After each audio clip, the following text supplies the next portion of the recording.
Shirt show. All right, let's go. Shirt show! Talking shirt! Shirt show! Talking shirt! Shirt show! Talking shirt! Shirt show! Shirt, man! All right! Episode 218 of Shirt Show.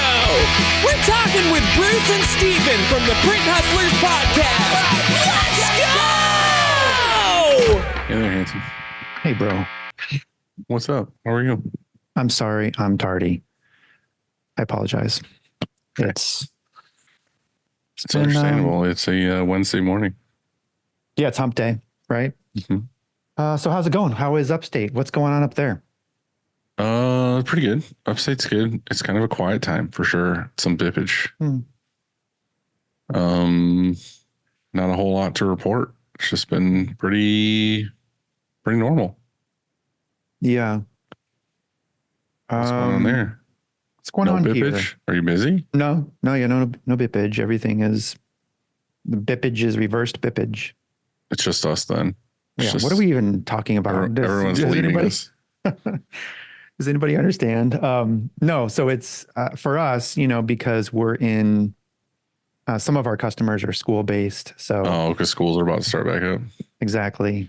So there's lots going on here, and it feels good. Joanne was here yesterday, and it was so wonderful seeing her face. It's like old times. I know, like it was nostalgia, and it made me feel good. And yeah, it felt great. So she's not here today though, so I'm a little sad. I was going to say, I kind of miss it. I miss the old days of like, she's next to you giggling and, Yeah, that's walking how into the Kong, and first thing on the right is Andy and Joe in their office eating yogurt. Oh, yeah. That's what we do basically the whole day. It's healthy. It's good, high in protein. Uh-huh. Mac and cheese cups. I didn't bring that today. I brought something very interesting, though. I've never had it before. I'll show you what it is. You ready for this? Mm-hmm. Enchiladas. Yeah. It says, with black beans and rice, organic fire roasted corn and cheese wrapped with some sort of tortilla. Tortillas. I was reading like a moron. And then in a creamy chipotle sauce. Yeah. Is that a Costco find? No, I think so. Or how Trader Joe's? there's a Whole Foods right next to our house. Like you can almost walk there. And I only go there for the produce, certain produce, I should say. Cucumbers? Because, yeah, basically. And they have really great broccoli and things like that. And otherwise, it's a trap though, because you go in there and they're like, and the produce looks amazing. Like it's the most beautiful sight you've seen, right? And they want you to then go and buy some milk or something else because then it's like double the price of what it should be. You know what I mean? Mm-hmm. Mm-hmm. And then you get up to checkout and they're like, oh, do you have your Amazon account? And then you're under the false pretense of like, oh, I'm going to save some money. It's Amazon. Like, this is good. And then like you have 5 things and it's like $600 and you're like, wait, this is not, where am I? So exactly. I don't know. Yeah. It was funny. I went to Wegmans the other day and got groceries, and I'm just, kind of zoned out standing there, and this super like redneck, but just looked fun guy in front of me you could tell he like just got off of his like construction job. He had like a sleeveless, like safety orange shirt on, and he was getting a couple groceries or whatever. And the guy was like, $210. He's like, ooh, I broke the 200 mark or whatever. He's like, I guess it is what it is. It's time to party this week or whatever. And I was just like, fuck yeah, dude. This dude's down to party. Yeah. I mean, it's there's inflation happening, I guess is what you're trying to say. And But was it was cool like with full, it was like full volume too. Like he hooeyed like loud. Mm-hmm. Well, I think we need more of those type of people in the world, just you're accepting the reality of what it is. And like, it is what it is. I'm not going to sit here and complain. It's not the cashier's fault. Like they're just there, trying to make a paycheck. And so you're like going to be, what the fuck? This is too expensive. So it's not their fault. Yeah. They don't give a shit. Yeah. Don't take it out on them. In fact, be friendly. And it's funny. I won't mention, but we had a listener comment in Instagram last week or whatever. Where it was like, got my husband to listen to Shirt Show or whatever in the car ride or whatever, and then it was like all you guys did when he was listening in the beginning was complain about homeowners insurance. And he's like, how is this about shirts? Yeah, what am I listening to? You're talking about fucking getting groceries right now. While we're on the subject, since you just mentioned it, we got another review on Apple Podcasts. So thank you, Styles Inc. And the title of their review, are you ready for this? Solid entertainment. Okay. I was hoping it was going to be super negative. No. It was a positive review, and just sparing everybody from reading the whole review, like we did last week. We also spared everyone from it and ourselves. It's just the title, Solid Entertainment, and that's all you need to know. So, that makes me feel good. Please go on to Apple Podcasts. And then the review went on to say, I get solid entertainment about shitting about these people on the internet because the show is so terrible. Yes, you found a way to make it negative. Don't do that, you pessimist. Yeah, sorry. Okay. Before we talk about one of our best friends, and I mean that sincerely, Frank, from GSF Frank, FFFF Frank. I tried calling him yesterday and he didn't answer, which is a problem. He's probably fighting crime. He must be, fighting crime.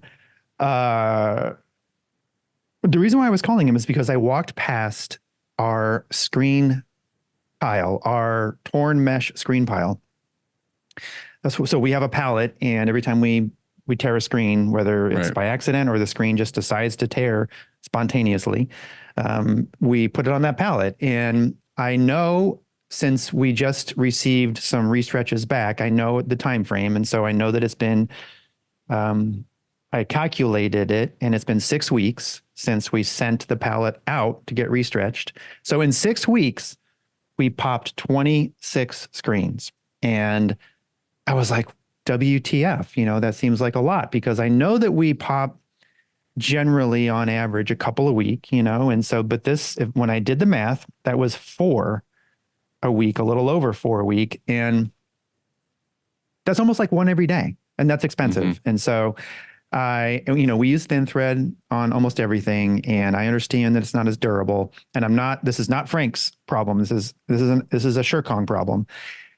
So I was calling him, and he was like, I use Shirkong as an example. And that made me feel real good, because he said, what not to do. No. You're not allowed to say anything. Chad, edit that out. He uses Shirkong as an example of how well our team handles screens, because it's a reality. Screens break, and that's just what happens. We use them every single day. And in fact, we're using them more right now. And so that's what we rationalized. We came to the conclusion that it's like 2 things going on. One, we're just busier. And so when you're busier, you're using the screens more, and which is a good thing to be busier, because you're making more money. So that's just part of how business works. And then the other thing is we have a couple of new people, press assistant wise, here. And, they're learning how. Popping them with loading and unloading, or scraping the ink out of screens? Well, the one I saw yesterday, it can a flood bar. It dropped a flood bar, and they didn't drop it. She didn't drop it hard. It doesn't take much, like from 6 feet or anything, or even 1 foot, or even 6 inches out of the thing. Yeah, out of the holder. Out of the holder, and if it just ours are the winged, flood bars, and so they kind of come to a little wing tips it, and then instantly busts it. I know, and then what the sucky thing about yesterday's was well, 1, I witnessed it, and then 2, it was a color change, because we needed to. The color didn't look right, so they're like, "Oh, we need to change the color." So that screen was needed on press still. And so we had to rush Right. a screen out, instead of, we're done printing. No big deal. We'll Right, just, right. rack them. But So anyway. what's the worst when a screen pops and you have a ton of ink in the screen? Mhm. And that's Yeah, then just it gets a everywhere. sloppy mess to clean it up. We ran a overtime shift on Saturday, a voluntary, not mandatory, but an overtime shift on Saturday. And I was here. I opened. It was incredible. I was really proud of myself, Dylan. And, I came in, I unlocked the door, first of all, turned off the alarms, turned on the lights, turned on the equipment, like turned on the compressors and the air. Don't ruin this for me. This is a moment. I'm having a moment. I feel good. All right. Okay. So Don't. You're supposed to hype me up. And I so am. I got, and so we were just, the plan was we were going to run 2 presses only and 1 dryer. And we were just finishing both the jobs that were on presses on Friday because we didn't get, we ran out of time and we needed about 3 hours ish more of printing with each job we were running. And so, as you know, they don't always register in the morning. Yep. When you come back. And so the plan was I'd get in here early and start regging out the jobs. And I did. That's what I was doing. And I felt really freaking good. Really freaking good. And I know that I'm rusty because one of the jobs we were printing had metallic gold, this new, awesome, by the way, Wilflex metallic gold. It is like shiny. God, what do they call it? It's like incredible. Is it metallic or shimmer? It's neither of those names, but I'd probably call it more shimmer than metallic, because metallic is a bigger flake, right? Metallic is more like almost like a foil. Oh, it's more like a foil. Shimmer is more like it's like got like almost like glittery look to it. Oh, no. So this is more foily look, and which means it's really runny. I don't know if you've experienced that before, but it's so runny that it'll self level and start moving on you and then run out of the mesh, if you're not printing. Runny. And so what we do is we put a dam up. Overnight, we had put this dam up and I saw it there. Like when I turned on the press, I walked around, turned on the 3 flashes. I was like, I got to pull that dam out before I test print. I saw it there and then I started heating. I put it in idle, started heating up the pallets, went over to load my fucking test print. And sure enough, printed with the dam in there and was like, I'm dumb, So I fixed it though. And why I was telling you all this is that on Saturday we were running on that giant job to finish up. It was running and it had 6 shirts left and the screen broke. Obviously. So we made it that far and then had 6 left. But anyway, saved them. It's all fine. Mm-hmm. Everything was happy and we lived to see another printing day. My favorite. That was my story. When you're doing like hoodies or something and you're doing like, it's like a 6 color front, 6 color back, and there's 2 sleeves and then something happens on a sleeve. Mm-hmm. And then you're just like, you got to set it all back up again. Yeah. For fucking. We do the easiest one. So like if there's a 1 color front, 5 color. Right. You'll do the front first or the sleeves first or whatever. Yeah. Then you hope that helps. So you discover a hole in a shirt or whatever it is. You know what I mean? Well, we have to really go because we only have 6 minutes. We got to talk about our buds. But the moral of the story here is with Frank is that he is a superhero. He is fighting crime and he is also fighting for your right to print. Party. I was going to say he's fighting for your right to print, Dylan, and to print with really great mesh, really great screens, the freaking best. And we know that. Yes. And he uses Shirkong as an example, which makes me feel really good that we're not popping too many screens. And so I'm proud. I'm proud of my shop here, and I'm proud of our team. Yeah, let me put it that way. So here's what we got. You ready? That's right. It all starts with a screen, and whether it's new stretches or restretches, Frank and his team do it the best. To find out more, go to graphicscreenfashion.com, FFFFF. Rank.com. Or greatfuckingscreens.com. Cleaning screens is no fun, but EasyWay makes it way more funner. Their line of eco-friendly chemicals will make reclaiming screens a whole lot easier. Check them out at easyway.com. EasyWay. It's the easiest way, baby. Yes, it is, baby. Baby. GraphX is the source for production-ready digital art and remote art staffing, and we use them every single day. They can help any size shop from just starting out to enterprise level. Learn more at graphxsource.com. Oh, yeah. Right. Also, Nick Wood's birthday was the other day. Happy birthday. Should we sing it? Nick. We don't have time. Let's just Love you, pretend. Nick. Yeah, we sang it just now. We really did, but we had to cut it. We didn't have enough time. Yeah. That doesn't feel genuine. We didn't do that, Nick. I can't lie. I thought I could. Birthday to Nick. To Nick. Right. Yeah. Okay, we did it. Choosing the right emulsion for your shop is complicated, and that's why we love Chromaline. Go to chromaline.com to watch Kev's vids or contact him on Instagram at the Emulsion Guru to get the answers you want and also requested. Or request. Yeah, sure. That works. It works. That's a good sentence. Dylan, S&S has been our go-to apparel source since day one with over 85 brands to choose from, including Adidas, Columbia, Independent, Toltex, and more. Check them out at ssactivewear.com. Big ass news for them, but I'm sure we'll talk about it in the episode. I was going to save it. Yeah, let's just save it and we'll. Okay. Yeah, it's too much to talk about right now. Today's episode is sponsored by the OG of the shirt game, American Apparel, the original go-to tee of the industry, the original premium tee that has inspired all others. AA is back. Make American Apparel your go-to for premium blanks. Hell yeah, baby. Hell yeah, brother. Do you want to talk about Screen Print GPT real quick? Give us something. I can just say real life. I talked to it was the DTF website. We were talking about how they have videos and stuff on there, talking about halftones and all these other things and this tool. And there was this video that I wanted my guy to watch. It was probably like an hour-long video on doing these separations with halftones for DTF printing to make everything better. And he's been meaning to watch it. And then the other day I saw that Marcotte put on screenprintgpt.com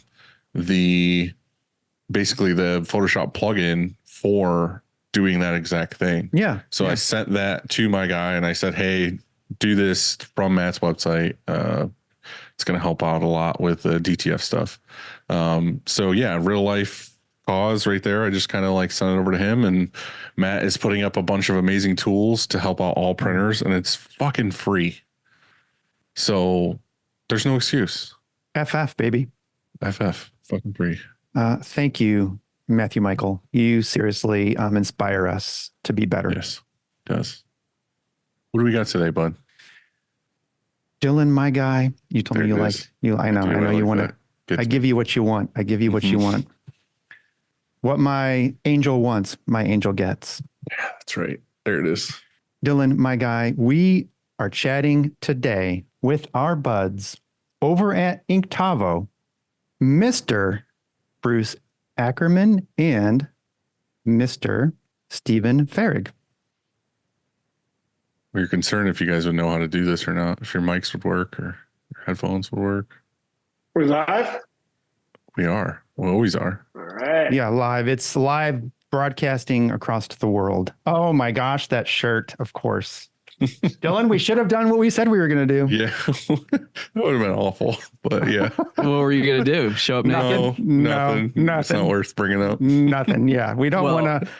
We want to hype everyone up. We don't want to bring you down. Bruce, is that a fake window behind you? Is that a fucking poster? It's an LCD screen.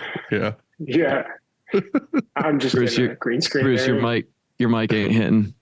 You think you would have figured this out by now? Were you guys going to wear Campus Ink hoodies? Testing. Yep.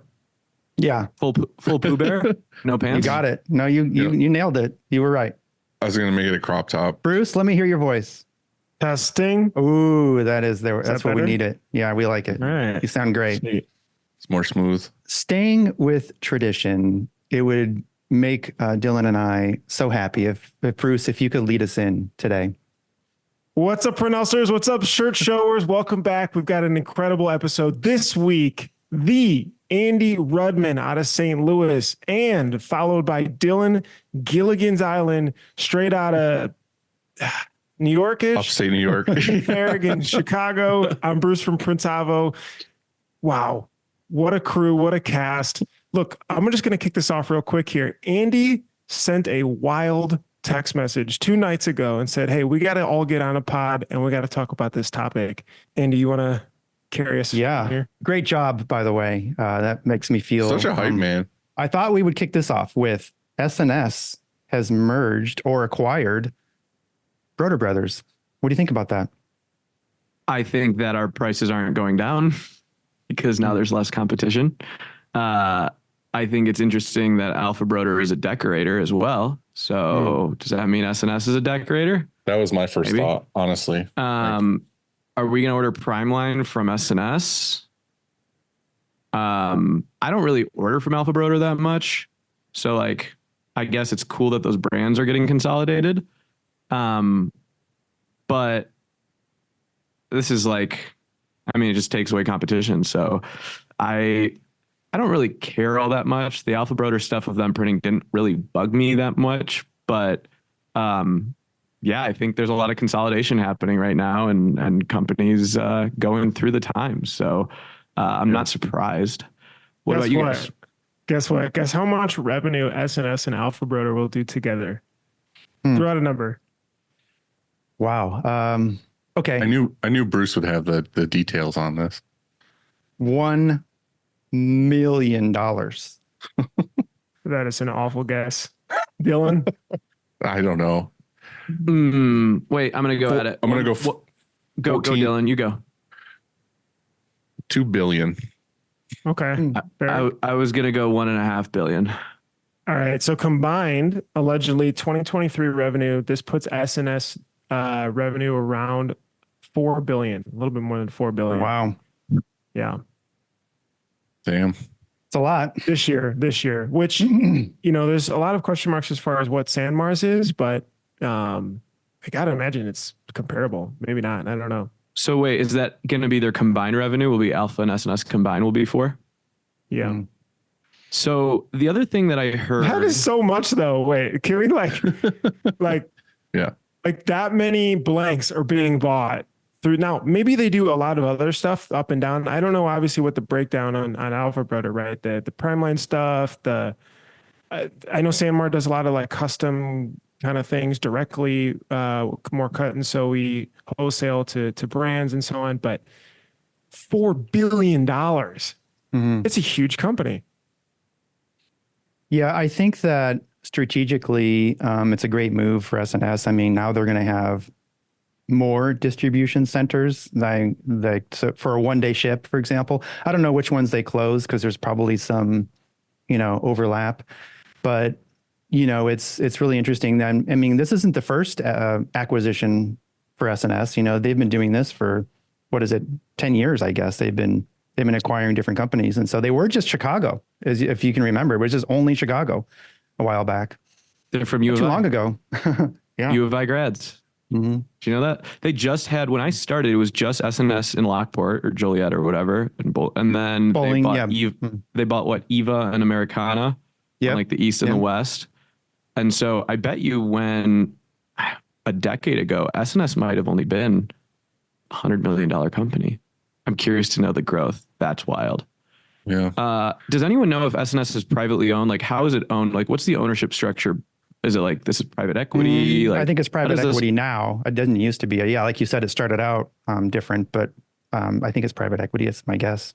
I think that's what it said. A company called Clayton, like Dublier and Rice, if I'm pronouncing that correctly. So you're saying as of March 2021. I mean, I think they bought a portion of it before, and then they bought the majority in 2021. Mm-hmm. So you're saying that the private equity guys don't give a shit about the screen printers being mad that Alpha Broder prints stuff? I thought they would take their feelings into consideration.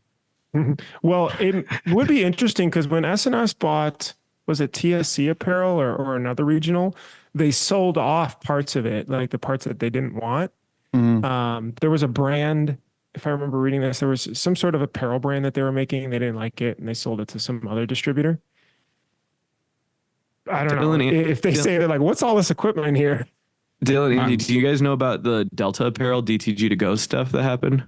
Yeah, I heard there were several Polaris's or something that went for sale after that. I had no idea Delta even did that at the time. So it was news to me. Yeah, so like DTG to go is Delta's Printful essentially, or like print on demand for like a bunch of huge brands, and I think that shuttered. But then I also heard rumors yesterday that like Alpha Broder is getting into print on demand, and so I wonder if they are like scooping up scraps from DTG to go. Like, how crazy would it be if SNS Activewear did print on demand for us? That would be wild. Right. I don't know what's going to happen with all this stuff. I mean, we all kind of just are guessing, but I think it's, I mean, just a quick look at it for me, it seems like it's going to be awesome because I hated the fact of going to Broder for a couple things and getting the bulk of my stuff from SNS, and SNS to me has always been great and ruled and, you know, whatever. So if now I can just get 99% of what I want to get from one place, and it's got way more distribution centers and everything else. And like you said, Steven, like the Prime line stuff, like never really affected me. I'm not like a contract shop anyway. So like, it's not like I'm fighting for that business, but. Do you think you'll push it more now that it's going to be under SNS's umbrella if it moves over? I think it would be easier to order promo products from them with that, you know, through Prime line and stuff, because we do that once in a great while, but like, I just like that it's all one place. But again, like you never know what's going to happen now, because realistically, in my eyes, I only ever ordered from 3 places. I ordered from SNS, Broder, and Sanmar. And like I said, 95% of what I ordered was from SNS. So the other 2 kind of got some scraps. But now realistically, now it's down to 2. So we'll have to see what happens. Steven, it just occurred to me that we were beta testing a DTF direct from SNS. We never used it much, so we were a terrible beta site, but what they were offering was you can purchase DTF either just the film or a completed shirt. So in other words, like you can go on, order 100 shirts, you know, put them in your cart, and then upload what you want transferred on them. And then it's just a full service, right? So it shows, you could even drop ship it to your customer, or it could just come to your shop. And so they were offering that. And so it occurred to me that if that's what Alpha Broder was getting into, well, then maybe it is more than just, you know, more warehouses and everything like that. So do you think that is harming our industry or helping it? Because I could see different perspectives of people that DTF in-house and heat press are like, what the heck? They're taking business that we would normally do. How do you feel about that? I think in my situation, we kind of had this talk the other day, especially after we listened to your guys' episode with Cole, just kind of like, what if we did want to keep downsizing, not necessarily just financial reasons and everything else, but what if we just downsized to the point where I had, say, 6-8 employees and they were all the good key employees, and we did what we wanted to do, and what we didn't want to do, we sent out. And that's kind of what you were saying, Steven, on the thing, is just like, if you were to go back, you would think to maybe outsource more than to kind of keep it all in house. So to me, it was just kind of that thought of, you know, now if say the SNS Broder thing and they're doing DTG and they're doing DTF and even printing or whatever, like just ordering your shirts and ordering your prints all from one place and just have it delivered directly to your customer or to your shop and have it picked up is kind of like, I don't feel like doing that job. I don't feel like doing that job. And you just all order it all from there. I mean, realistically, it kind of seems kind of cool, but yeah, to all the people who are just like doing DTF at home and whatever else, it kind of sucks for them. But it's kind of, again, it all boils down to like, who was I having this conversation with? I was having it with somebody the other day where like, oh, it was TC, where I was saying more and more, I feel like we're like an agency or a customer service company that's just kind of like pulling all these things for merchandise for our clients, not necessarily like we're a print shop. So I don't know. It's just it's another tool to where we could just sit at our desks and order shit and get it done. But what about you, Andy? How do you feel? I think for the people who own DTF machines, which I would say is a pretty small percentage currently, that's changing, obviously, then maybe it it's not a good thing because you would consider that competition. But for the people who don't and they're ordering it in anyway and then pressing in-house, I'll give you an example. We have 300 pair of shorts to DTF heat press, and they've been sitting over there for a few days because nobody has time to get to it. Because why? It's slow. It's a process. You know, you have to put somebody on that. We have people out on PTO, and we're just struggling to get things done with screen printing and embroidery. Now all of a sudden you have to put somebody on 300 pair of shorts, which is gonna, you know, that takes time. And so if they could have just showed up here, done, I mean, that's a solution, right? And so it's a solution that we would consider. We would, of course, I mean, we would, if the price is right, we would consider it and it would just be done. And we wouldn't have to worry about it. Yeah. I mean, I'm assuming the quality would be great, right? And so they have people on that. They're trained and they're skilled and shows up and it's done. And I think that would be a great solution. So I think it makes sense. I think that why not? I'm okay with it. As far as the contract screen printing, I mean, we're not a contract screen printer. We do have some hybrid contract customers, I guess you would call it, but you know, that's not really the core of our business. And so I'm okay with that too, because we are a premium. I like to think of us as a premium contract printer. Like it's a premium price for premium service. It's not just load some screens and print and who cares, you know, we care. And so the people that come to us are coming to us for a reason. They could get it cheaper elsewhere. And so I'm okay with that fact too. I'm interested to see what they do because I have a feeling they might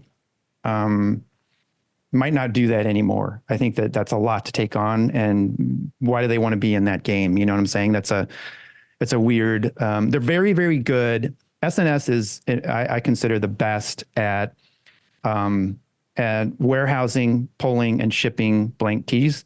Without as many issues.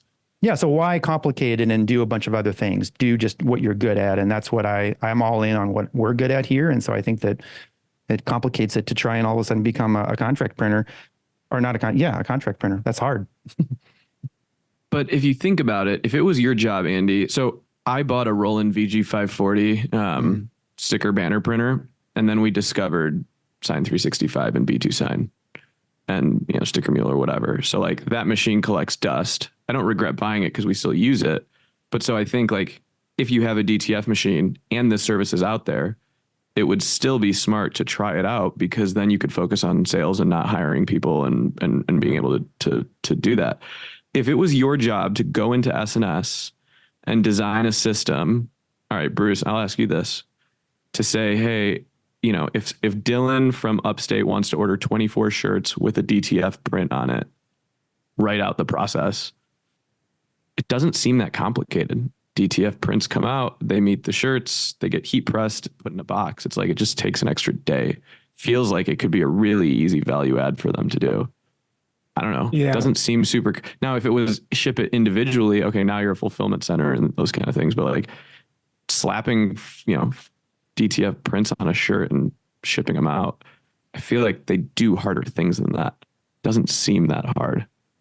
I think that's true until you get to the scale that they're at with, you know, how they're shipping, their turnaround time, the amount of people, the amount of orders they're handling. I mean, imagine $4 billion in blanks, basically. Let's just call it, let's just ignore the decorating part. Let's just call it in blanks.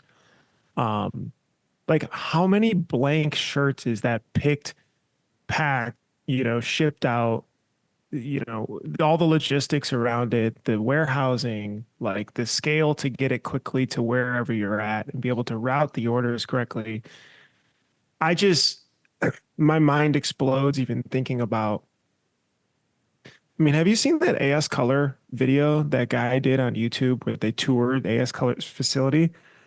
There's robots like picking boxes off and pulling stuff and bringing it to the front and everything. I was going to say that's how it was. I visited SNS in Jersey, and it was insane. All robotic. Yeah, there was like so much. I mean, automation. Yeah, I spent a day at Printful, which is true POD on demand sublimation embroidery DTF, and the problems that they're solving are just light years ahead of the problems we're solving. You know, so it's like I don't think a $4 billion company is going to figure out how to do it. And I think to your point, Dylan, it turned this into more agents or brokers, which right. That might be okay. I don't know. Dylan, you talked about downsizing, like, thinking it through. Would you do that, Andy, at Shirkong, to a point where you felt either lifestyle wise was better to manage or easier to manage, or, I mean, obviously in Cole's story, it was more profitability.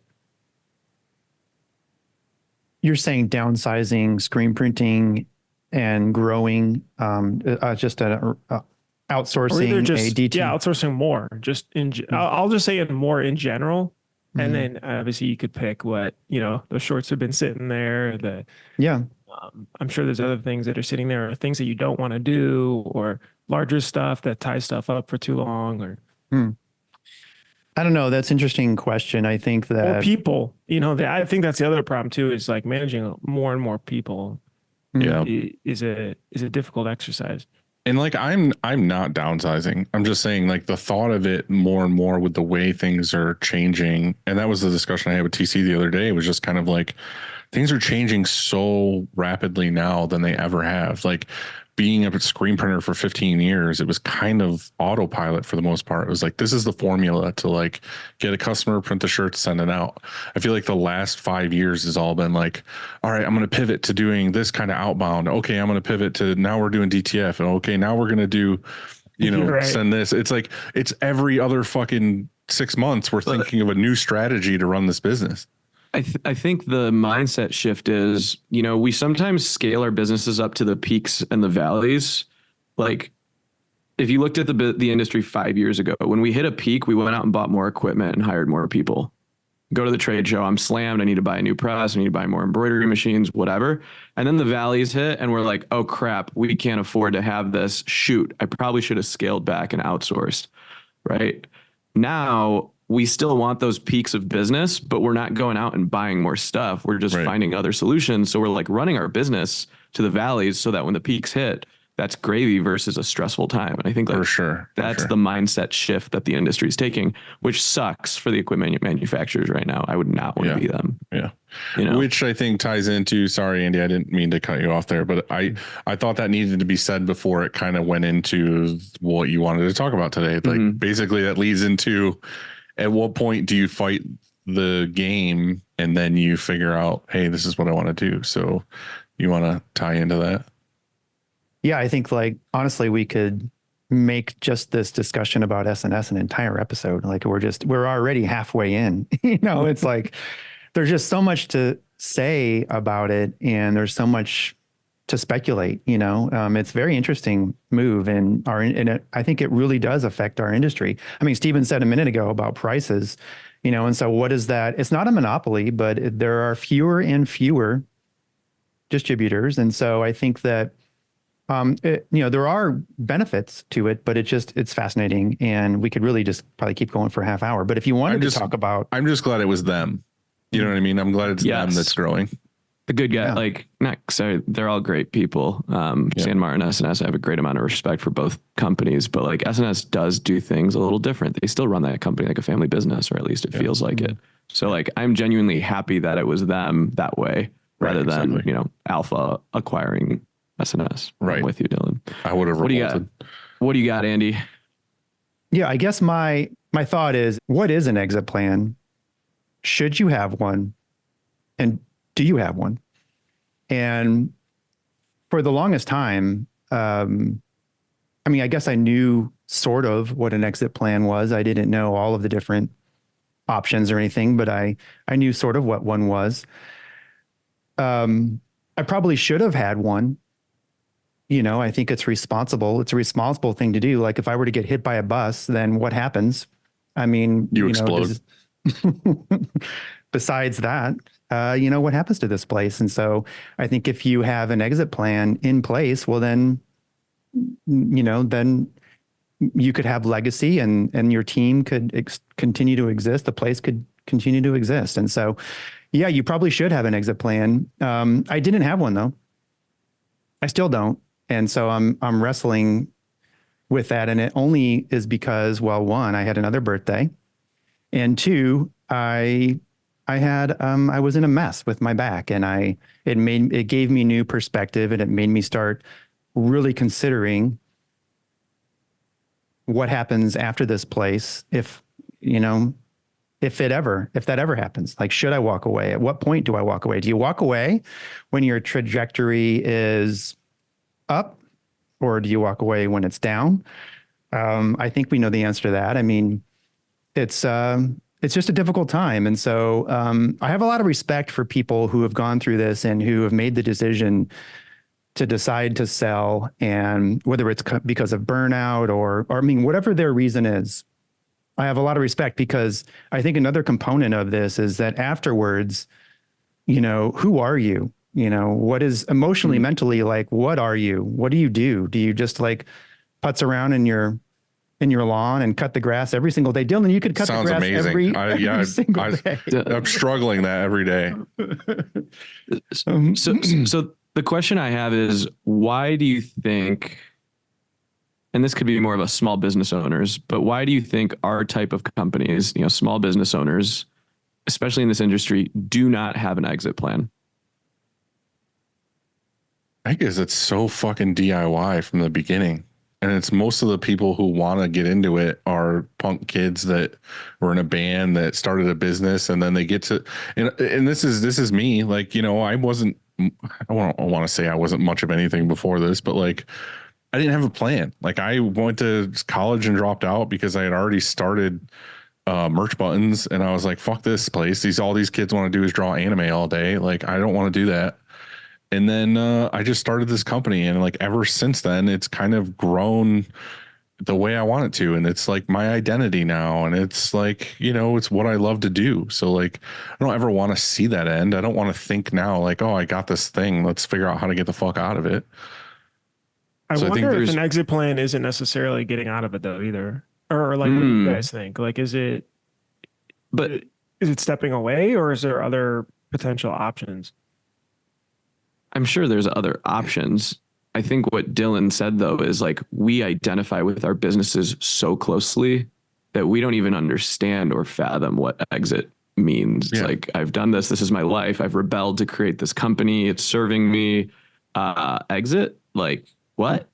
And I think to Andy's point though, and I kind of started doing this recently, and I don't remember how it started, but like, after I got divorced, one of the things I was doing was like, all right, I need to change my life insurance, and I need to do this and this. And I was like, I should probably create a will. And then I went and had the meeting with the lawyers to like go over like getting the will done. And I'm also, when he was talking to me about it, it was just kind of like, well, you're going to have to think about this, think about this, think about this. I was like, dude, I have no fucking idea where I'm going to be at in my life when I do, say I die old age. I'm like, my opinion on who gets my shit and where it goes and what's going to happen is going to change so drastically between now and whatever age. And he's like, no, let's just get an outline. So like, if you get hit by a bus tomorrow, like roughly this happens, this person takes over your business, your kids get this at age whatever, and so on. So I'm kind of thinking with this exit plan or exit strategy, it's like, do I at least get an outline to where I know roughly where I'm going to go, but the details are going to change year by year until I get there. So that's my curiosity. Like, I have no plan of leaving. I have no plan of stopping, but I have no plan at all right now. So that's the scary part, is just like, what happens if you get to a point where, like in Cole's case, where it's kind of like, fuck, I got to do something. Like, he was like, oh, I was fine in the winter thinking, hey, spring's going to come and be awesome. And then you got a couple months to decide what you're going to do for the rest of your life.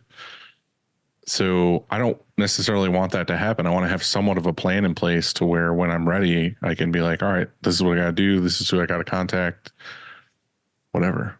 Could an exit plan also be considered as still being on, like, running the company, but not, 50 hours, 60 hours a week?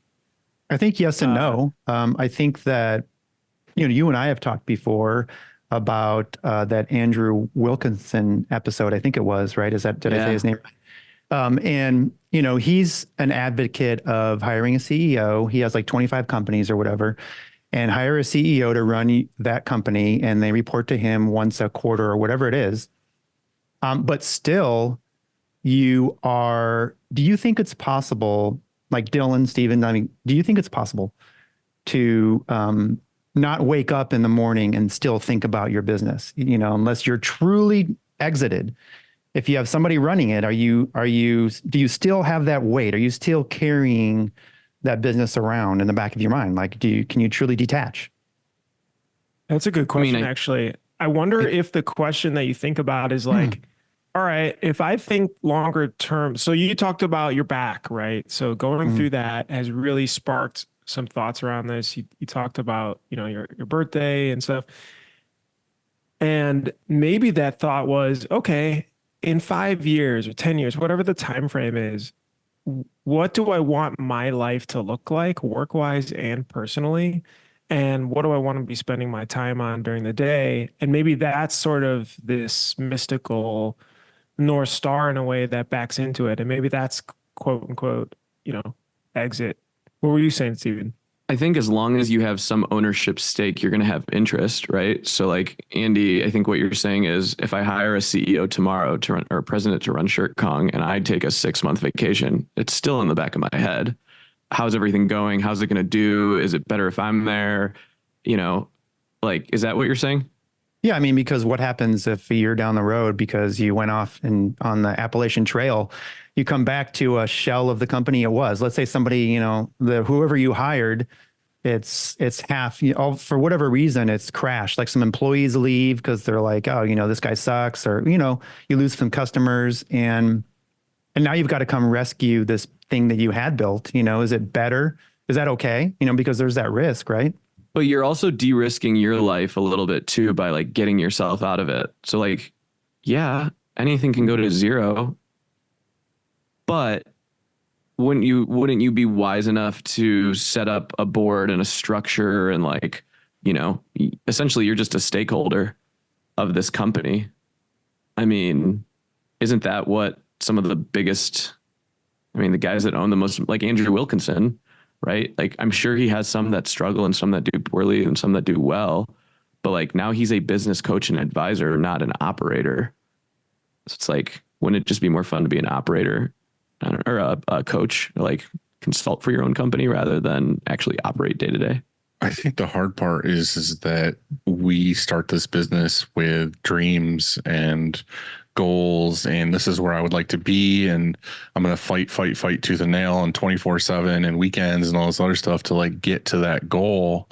And then you hire these people that are really good in their positions. Like, oh, these customer service people can handle the customers and they can get the jobs to the door and they get a flow and a system and they can handle this shit all day. But the problem is like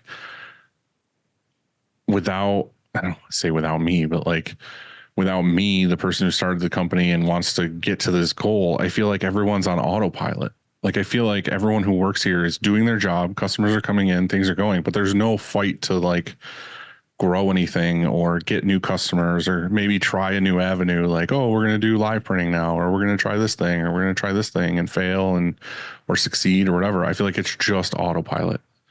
Like, it's like I could leave for 2 months and come back and like things ran, shirts were printed, everything was good, but like we were here. We didn't do this. I think that's a yes. I think there are two things that are true. I agree with that. I couldn't, like, especially when you take longer time off, you absolutely see that. But I also think that there are other people that can do that for you as well. And it's hard to find and they're more expensive, but there are people that, if correctly incentivized, it literally is just like a salary and a good comp plan. And but I think that's more scary to me is to have somebody else's vision come in after I've been doing this for so long. And they're like, I think this is how this place should be ran.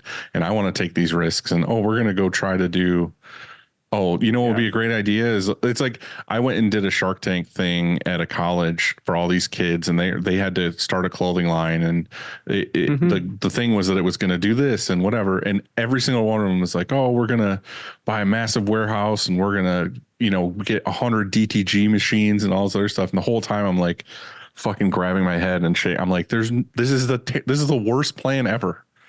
That's what I'm saying. I don't want to get someone ambitious in here and be like, this is what we're going to do. And then they're going to go the way that we know is the wrong way to go.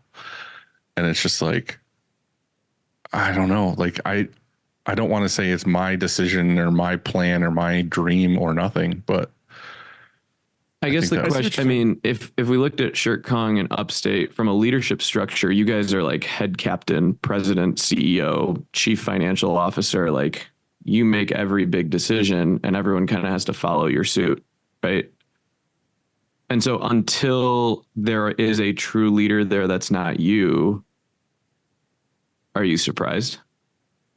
No, I'm not.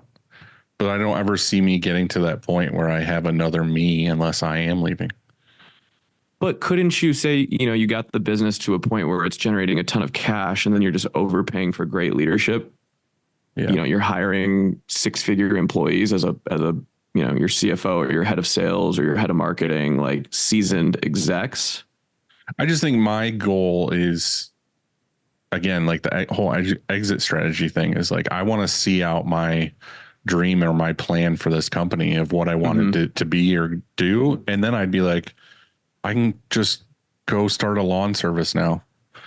You know what I mean? Like I can get out of this. I can hire someone to run it. I got cat. This is what I was trying to tell Andy before was like, you get to a point where it kind of is autopilot and you are doing what you wanted to do. You're the fucking best print shop in St. Louis. And everyone likes the Kong and all this other stuff, and you're doing it. You're doing exactly what you wanted to do.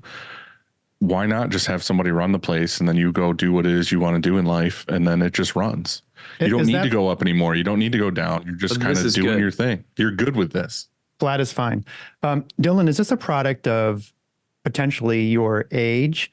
I mean, do you think that exit plans sort of correlate to how old you are? I mean, I know people sell their business, or you can sell your business at any age and then start something else. Let's say you've burned out and you want to start something else. But I mean, do you think it correlates to your age? I mean, to a degree, but I also feel like, again, it's like, did I reach my goal yet? I feel like if right now I reached my goal and I was like, yeah, this is exactly what we're doing. We're this shop that handles all these things. Things are great and we're flat now. Then I could be like, I have nowhere to go. Like I have nowhere to grow. I think there's two different opinions, right? Because Dylan clearly has 95% left in the tank, right? And the way you bring it up, I could see it's like, oh, maybe there's like 60, 70% in the tank of like, yeah, I could keep going, but I'm starting to consider these other options that may make sense. Yeah, the 60 to 70% is generous of you, so I appreciate that.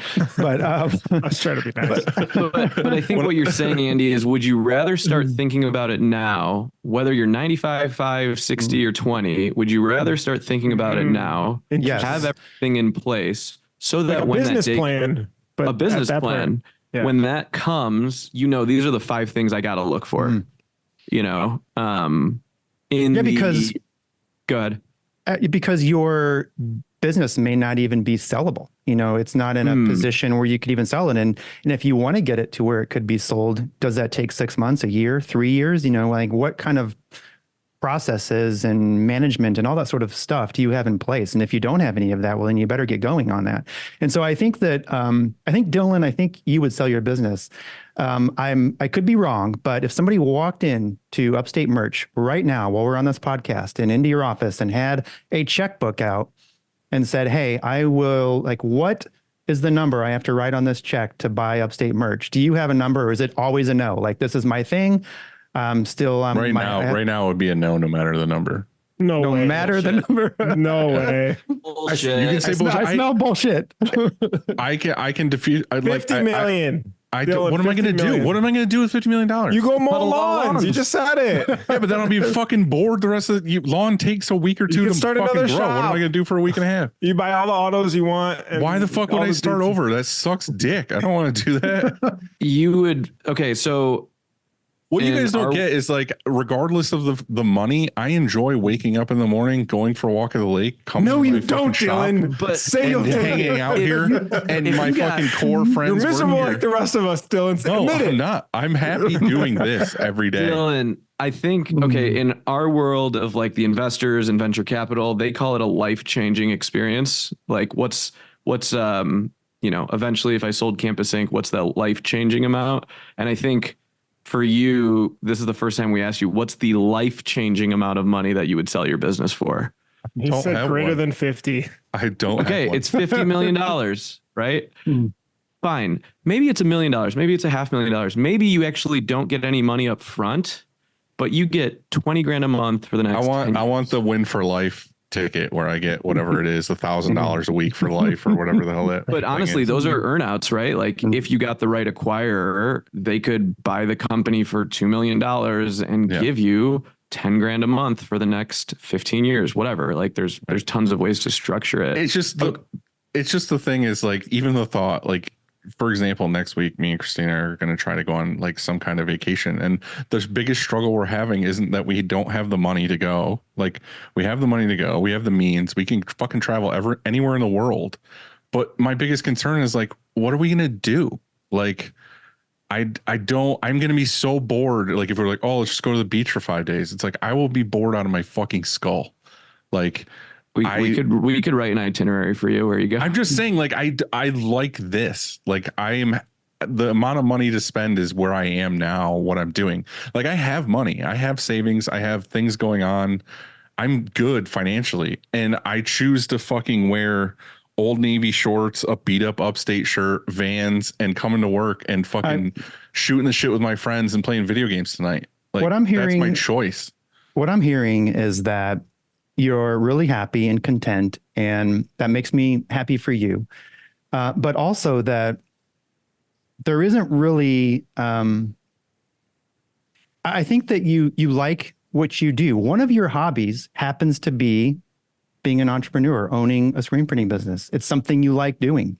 And so you're talking about taking that away. Like if, somebody said to Bruce, like, hey, what kind of dollar amount do I have to write on this check right now for you to never surf again? You'd be like, go, like, get fucked. Like, I like surfing. I'm not going to just give that up. I mean, it's not worth anything. Like, it's invaluable. It's priceless, in other words. And so maybe what Dylan is saying is that he enjoys right now, maybe not in 5 years or 10 or whatever it is right now. That's what I'm saying is the circumstances change at a certain point. So say right now, my biggest enjoyment is that the people I love and care about, my best friends, are here with me. But if say they had other plans in life or they moved on or that something happened to them or whatever, and they're gone and it's just me, I'd probably sell in like 3 days. I'd be like, I'm done. Today, Upstate is close to your identity. It brings you joy. You don't want that to go away. There's not a price tag there. But if in 5 years from now, a huge company said, we want you to come be an executive here. A crazy fan blows all the Post-it notes off Dylan's desk with all right. All it's going to take is one fan to knock me down. Imagine like there's a life, like, because I think the interesting thing about it is each one of you are valuable in your own specific ways, right? And there are big companies out there that would love to work with us. And so Dylan, it's like, what if Gildan was like, Dylan, we want you to be the CEO of Gildan. Well, thank you. Give me like the number 4 position. Okay. Number 4, right? Like that's all we want you to do. Right. What is it going to take for you to live well? We just need to write a check for your shop. Well, whatever. Okay. All right. Give me the number 4 position. I will talk t-shirts all day long. Let me pay for me to come, and I'm also want jobs for 6 of my best friends to come with me, and we're gonna live in Barbados. Let's do it. Great. That's an exit. I mean, yeah, but like I'm still in the world. Like what I'm saying is like I don't want to exit and then start over like, oh, I'm gonna run pizza shops now or something. Like I don't want a new career. I want to do this until my ideal goal is sitting and staring off my front porch and mowing my lawn once a week. Okay, I have a question. What are the all become about me now, and I don't like it. Okay, maybe we'll pin this on Andy and Bruce a little bit. What are the red flags you see in shops that don't make them sellable? You said that, Andy, earlier. You said like some shops aren't sellable or there's not a lot of value there, and I think those are the red flags. Great question. Listeners might want to learn about are when you go and see a shop, what do you look for, and what are the red flags that don't make it sellable? I can share a couple. If you were buying a shop too, maybe. Yeah. I think that if our customer base only knows me and just contacts me and I go away, that probably means most of our customers go away. And so I think your business would be way less valuable, right? I mean, There's different assets within your business. Some of them is equipment, what we're printing with. And then there's also this goodwill or whatever you'd call it of your customers. That's a very important asset, right? And so if they're all contacting me, then that's a problem. And so I think account managers, you have to have, account managers in place. And then, or let's say I'm an owner operator. Let's say I'm the production manager, and also press operator. If somebody wants to acquire me and I go away, then who runs the press? Who runs production? And so I think key people are like another really important thing. So there's a couple that I would share. So I think most important. What I'm hearing is if the owner had to leave the company for 6 months and the company could not run, or it would be running on crap, like that is not a sellable company when the owner is too tied in, or they're the face of the business, meaning the company is going to essentially like collapse on itself when they leave. That's not a sellable company. Okay. Bruce, what about you? I mean, I think profitability is a big one, or too much debt. I think those are big red flags. I mean, unless you're some sort of strategic purchase of whether maybe it's an account, like sometimes ad agencies will buy other ad agencies to try to acquire the Just a couple relationship accounts. and the accounts. Yeah. Talent So too. Like, let's say you have talent, like a lot of, your team is really talented. That's a good point. And yeah, they want to acquire your team basically to run production for however they're growing. Yeah. So part of your team. Yeah. But yeah, go ahead. No, keep going, Bruce. I do think though that unfortunately in those cases you're not optimizing your exit plan essentially. Like you're kind of bottom of the barrel scraping if it's just someone's pulling the team or someone's grabbing it for a couple accounts, right? It's not. Whereas on the opposite side of the spectrum, a really strong, profitable business that's growing, that's the pinnacle area. That's, okay, great. You're going to get essentially the most multiple off of your profitability of what the business valuation is. You know what I find ironic about profitability? Small business owners sometimes take pride in showing no profit. Have you guys ever agree, disagree? Like, I was able to pay no taxes this year. I got my profit down to nothing. I got all this new equipment, right? Like, we never show profit. Do you guys hear that? Or am I just? I agree with that. Yeah. And so I think it's like a badge of honor. Like, I didn't have to pay taxes this year because I was able to buy all this equipment at the end of the year, and I was able to schedule 1079A, whatever, this and that.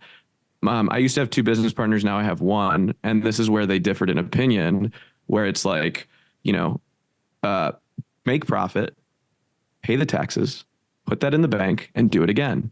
Because at the end of the day, like there's going to be something that's worth something versus I just tricked the system year after year after year after year and showed $0. I had this discussion. I don't know if you remember this, Andy. It was maybe 2 years ago or something where I was saying I was trying to spend X amount of dollars so that I didn't have to give it to the government and whatever. And you were just like, nah, fuck it. Pay the tax, put the rest in your savings account, buy a fucking US bond or whatever the fuck it was and call it good. Yeah. I mean, it's one thing if you need the equipment, right? I mean, then it's smart. You're being strategic and you're saying, we need to add an auto reclaim or something. And so you can take that deduction, you can accelerate it.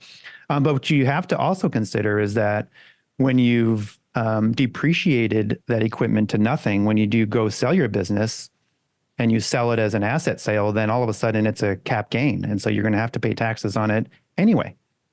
High tax, yeah. Mm-hmm. And so like when I talk to shops and they say, well, we're not profitable, but I did this, this, and this, I would just say you're not profitable. Like I want to see 15% profit month over month, because that's healthy and someone can look at that and value it like in 1 minute, So I think that's kind of a deceiving property of small business owners, is that they don't show profit. Also, I think a thing to bring up in this is kind of like Andy was talking about exit strategies or whatever. And we were also talking about the way the market changes constantly. Is like, at what point are you just like, what I have here is not where the future of this industry is going? Like, well, you could be like, I have 14 autos and they're all 16 color presses and this and this. And it's like, well, the future is more, let's all get 6 color presses and carousel DTF, like heat presses and this and this. And it's like, okay, cool. You hold out for another 10 years. Are you worth anything? Because no one wants to fucking buy all those presses and no one wants to buy this giant screen printing business that no one's really going that route anymore. Like, it's just kind of a giant waste. You know, I think I think I don't know what I guess we're coming up on time here. I don't know how long you guys have, because I feel like this could go on and on for like we're not even halfway because Let's keep going. We got to go for a little while. This is a Mick pod gang. There's a lot of so. we didn't even get really into it. I know that we don't even have like different options as far as exiting. And I coincidentally was listening to My First Million on the way in about this. They were talking about this guy who sold his company and then went to work at McDonald's. He sold his company for like 15 million, and then went to work at McDonald's. Like, why would you do something like that? And his answer was, and he didn't go to work there for long. Like, he actually went and applied at McDonald's to be like in the kitchen, like not for management, just working with everyone else. And his answer was that, he had been hanging around a certain type of person for the past several years, and he wanted to like reset and just learn what it was like to do normal stuff.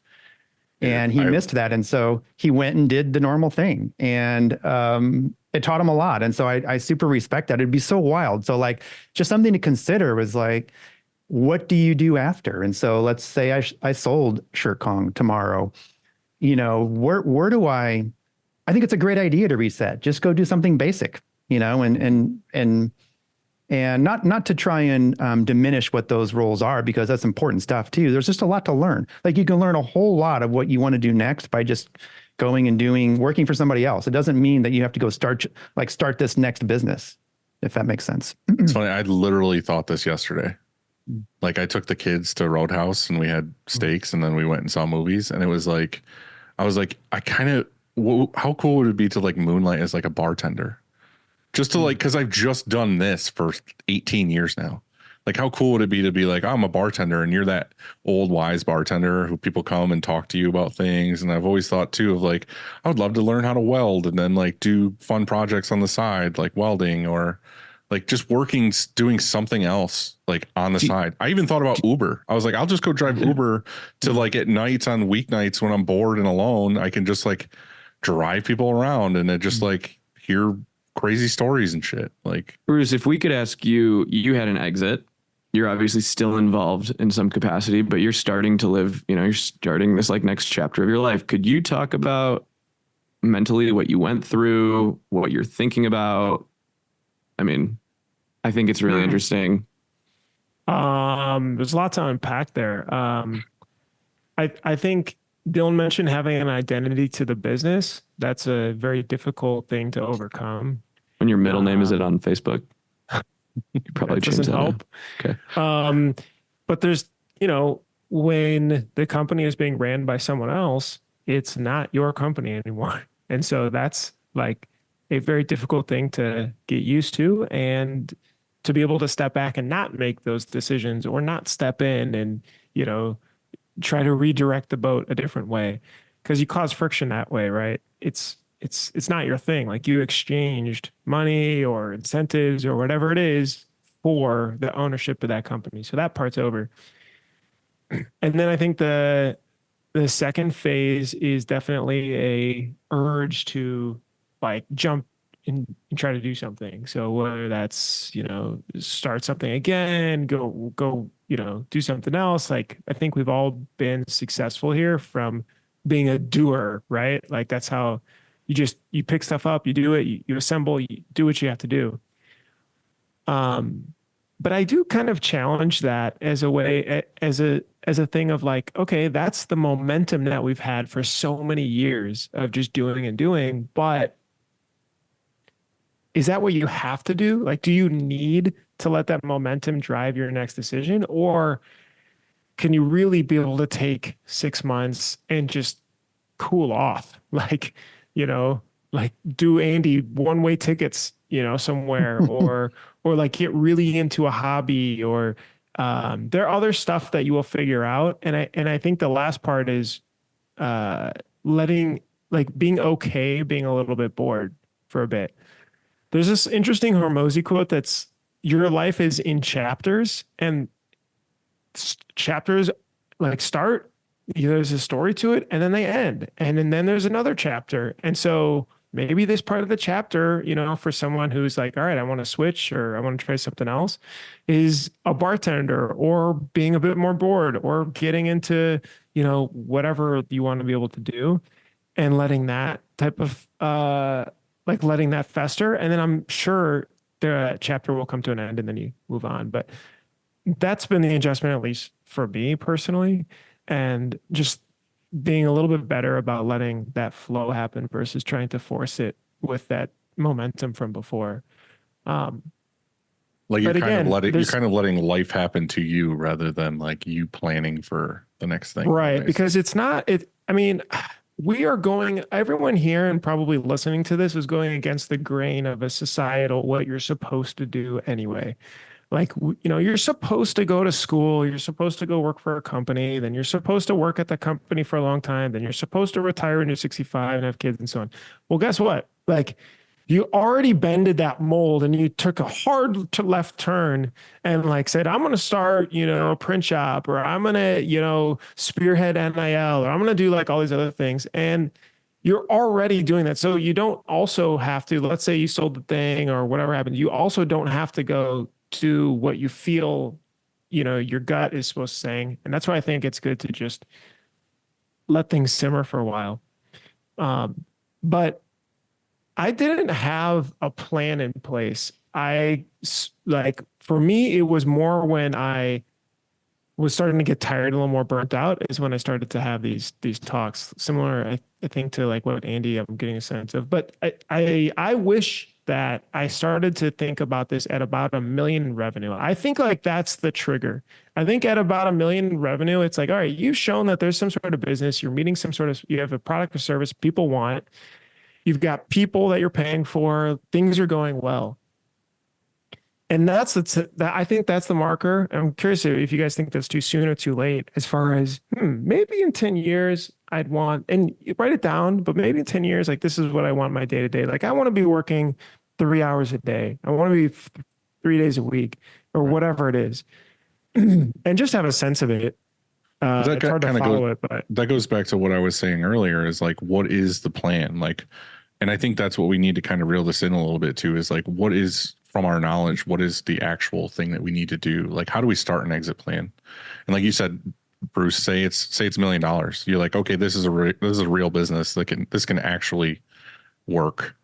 Mm-hmm. At what point do I start this? How do I start this? Do you consult somebody? Like, do you have to figure it out on your own? Do you watch YouTube videos? Like, how do you do this? So Dylan, I think the first thing you have to do is you have to design with the end in mind. And so like a lot of the advice I think Bruce is alluding to is like, write out what you want in 10 years. I want to own a piece of this company. I want to come in 3 days a week. I'd like to make a couple $100,000 a year, but I don't want to be in charge, whatever that might be, right? Could be different for each of us. And then it's like, okay, for this to happen, whatever the life I want, these are the 6 different options that could potentially happen. So like, Andy, you gave us a list of some different types of exit plans. Do you want to go through a couple of them and like riff on them a little bit? We could. So if you want to choose some, we can do it. Let's just say, let's talk about bringing on like a general manager, CEO type thing. Well, that's not really, are you saying like you would still own the company, but you would hire a CEO to run it and give them some sort of stake. Yeah.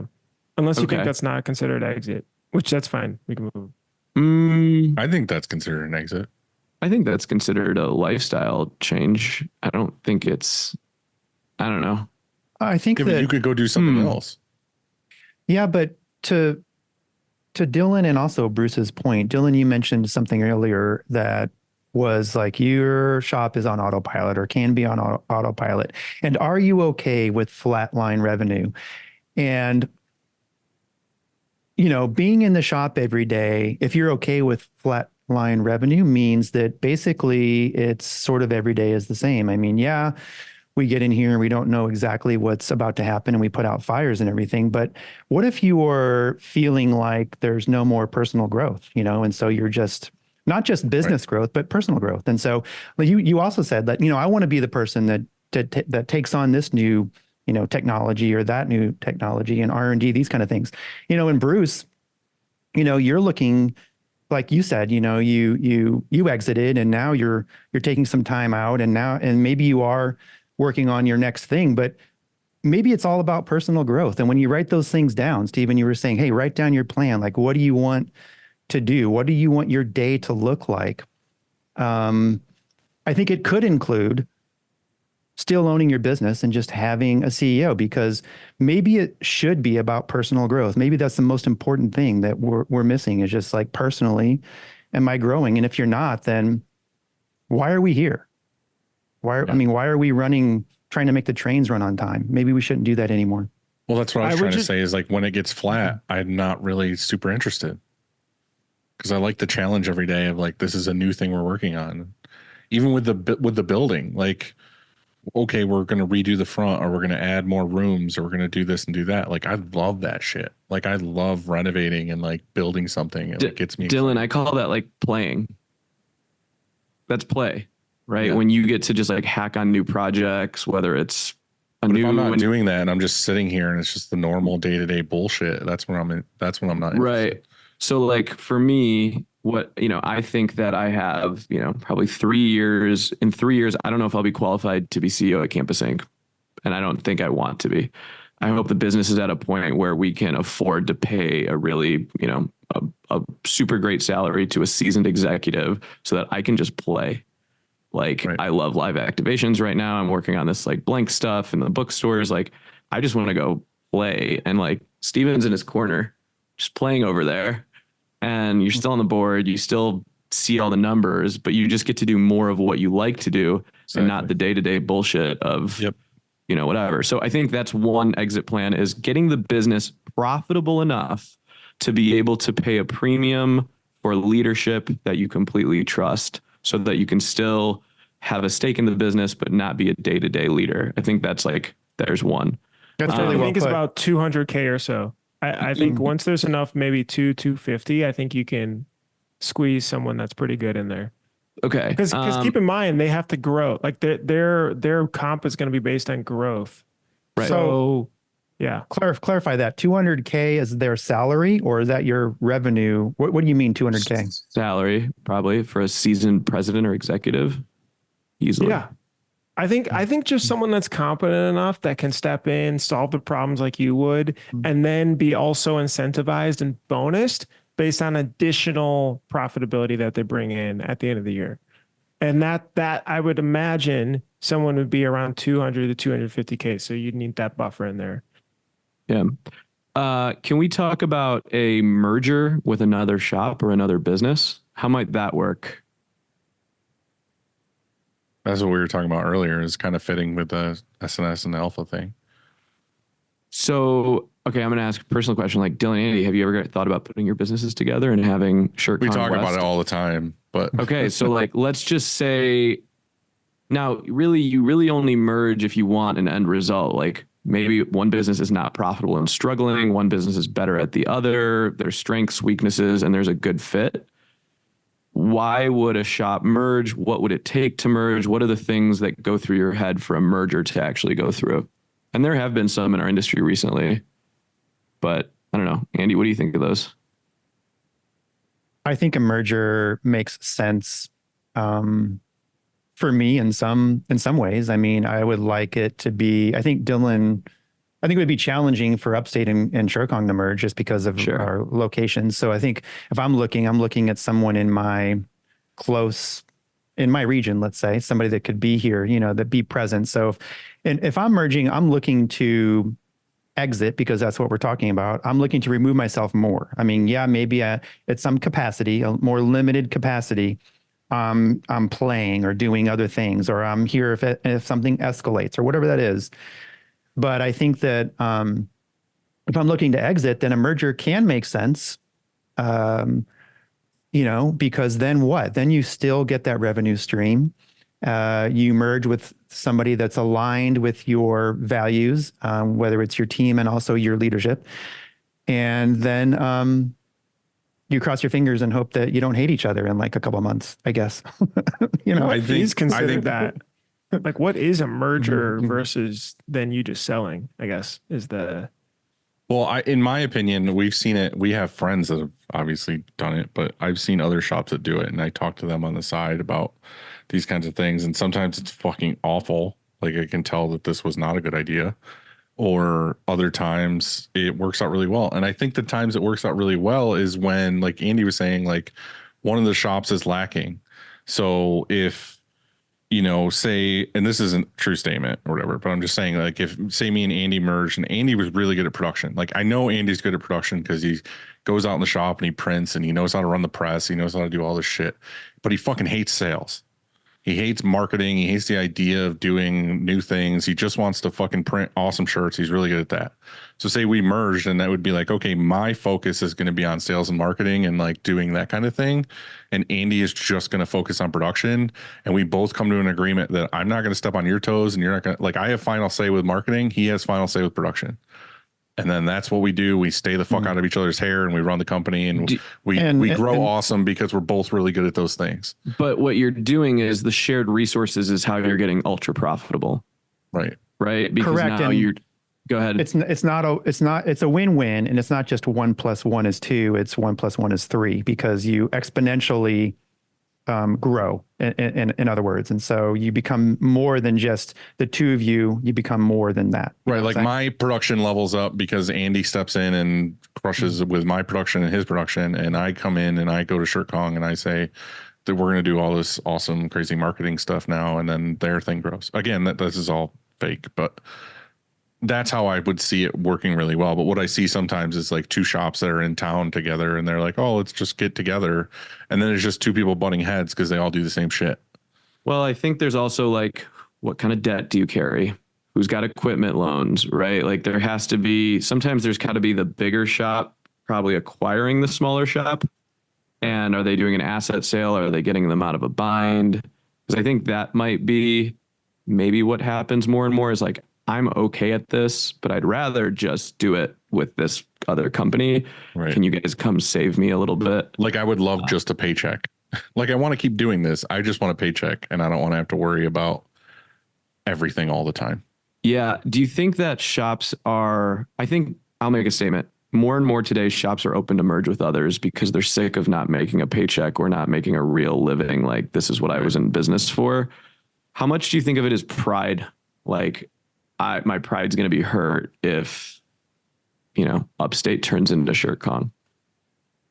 Then you'd be shirt show number. I've seen that before too, where I have friends with a shop and then they come on hard times or whatever. And I can tell it's a paycheck thing. And then they merge with another shop and then it's all optics of, oh, we merged and two awesome forces are coming together and we're going to be one great print shop now and all these other things. And then you hear about a month later or 2 months later that the other owner that was having a hard time with paycheck now doesn't work there and is gone and all this other stuff. And it's kind of like, oh, well, they just wanted to look good that both companies got together and now it's this mega company, but really the other one kind of like saved their ass and brought them in and whatever. It just looks better. Other exit plans. What comes to mind? Succession. So do you have kids, and if you don't, you go make some. There you go. No thanks. Bruce, get busy. I think that, yeah, so why not? I mean, you could have, I think that's really natural. I think a lot of people, I think that's in the back of a lot of people's minds. If you have 3 kids and one of them is really interested in the business and you think that they're maturing well and you want to leave it, this family business, if that's what you're going to call it, and leave it to your son or daughter, that sure is great, right? Because you can probably you're probably going to finance it, or not you are, but your business is going to finance it. So in other words, like your son or daughter is, you agree to terms that they take less every year for 10 years, and you continue to take a lot of the profit until it's paid off. And it's never out of pocket for the son or daughter. It's out of the business revenue. And so it's succession. I mean, I think that's pretty common. And I think that type of seller financed is more and more common, right? Like no one's going to give you some crazy lump sum for your company and walk away. Like your business has to be some crazy technology that's super stable to just get all this money up front. I think it's very common for you to maybe get a small amount of money, and then the business is going to pay you for the next 5 years a certain amount, and like an earn out.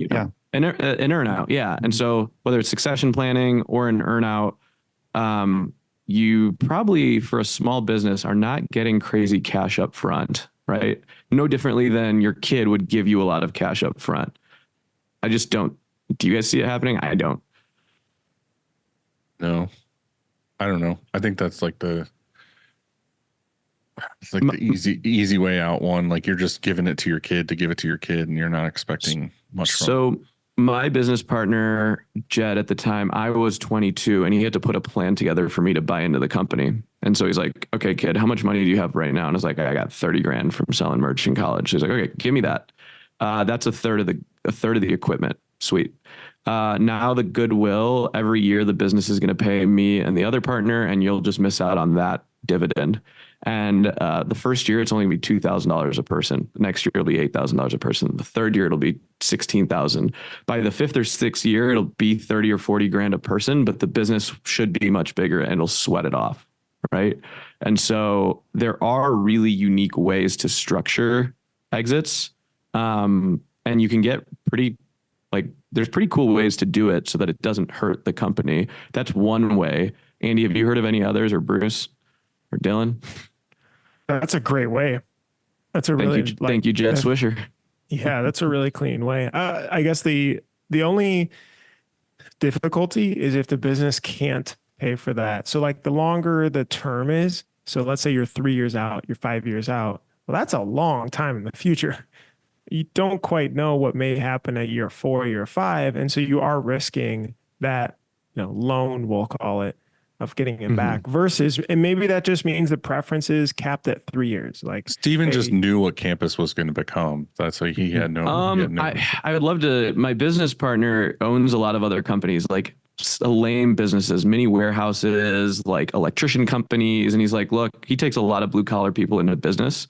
And he's like, no one has money. So I have to make a way and a path for them to be able to afford this. So like, I give a lot of credit to him for being able to do that. But he basically made it so that I didn't have to feel any of it. And he's like, if you go off the deep end, whatever. Right. So I don't know. I don't take much credit for that. That was all him. Sorry, I interrupted. I think that earn out, I think you're right. I think you probably have to be cautious because, there's increased risk every year you add to that term. When we were talking about getting hit by a bus, I mean, that can happen. And so, what happens if they default? What happens if they just decide not to pay you? The business, the economy, something out of their control. The economy crashes. Yeah, the pandemic was a pandemic. Sure. And next thing you know, they can't make payment. It defaults. It's yours again. And then what? And so, there's risk. But I think you're right in saying that I think optimistically you would hope for half down. So whatever you want to sell your shop for, an optimistic number would be to get half. I think maybe could be a comfortable spot because to rationalize it, you're like, okay, well, I have half. If I do have to come rescue it in a year or 3 or whatever that might be, if it defaults, then I have half. I have half of it, and then I had some payments, whatever that number comes to, and then I can come in and I guess I could liquidate it and just be done and gone, or I can try and get it going again. And so, if you have energy for that is, and if you're not already working and doing something else, if you're in Barbados, you're gonna have to fly back to upstate New York. And what does that mean? And so, I think it gets complicated. Yeah. I think No you chance. Dylan goes you- back to upstate New York from Barbados. Dylan's gonna be playing basketball in Barbados. Oh yeah. The more like we use this term called like how sticky is your business, right? Returning customers, unique technology, specific things that you can look at and say this can't be done anywhere else, or they have these customers locked in on a licensing deal. Those are things that are going to demand more upfront than just things that are commoditized. Like I don't have a lot of returning customers or just new customers that come in. It's just like PTO here and there. So I think it's also really important to know you want to make your business as sticky as possible, so that the next person taking it over sees value in it. I'm curious if you've ever thought about exit by divesting. So selling off a piece of the company that does a specific thing, but holding on to a certain part. Do you think this could work in our industry? I think it would work for somebody like You're really big, SNS, maybe. where they took on Broder and then they got rid of Prime. But could you sell off your production facility, Dylan, and just broker to Andy? Yeah, you could. I mean, I don't see why not. And I think a lot of people might enjoy that. You know, like Because their stuff would be done well. Well, I just yeah, they'd be like, I just mean it would be like I don't have to fucking deal with the production part anymore. Like it could be like I'm really good at sales, and then say the other half of your company kind of lacks, and be like, all right, well, I'm gonna sell this off, sell off all the equipment, this and that, and then I'll just focus on the sales part. I mean, it's doable. It's just, in my case, it would be hard because I would just have to sell the building as well, and then I would just go get an office somewhere. There'd be no point in me having this whole building just to do sales out of. I think the conclusion is getting profitable enough where it supports you, gives you so much flexibility to really think this through more, or whether or not you want to go down the path.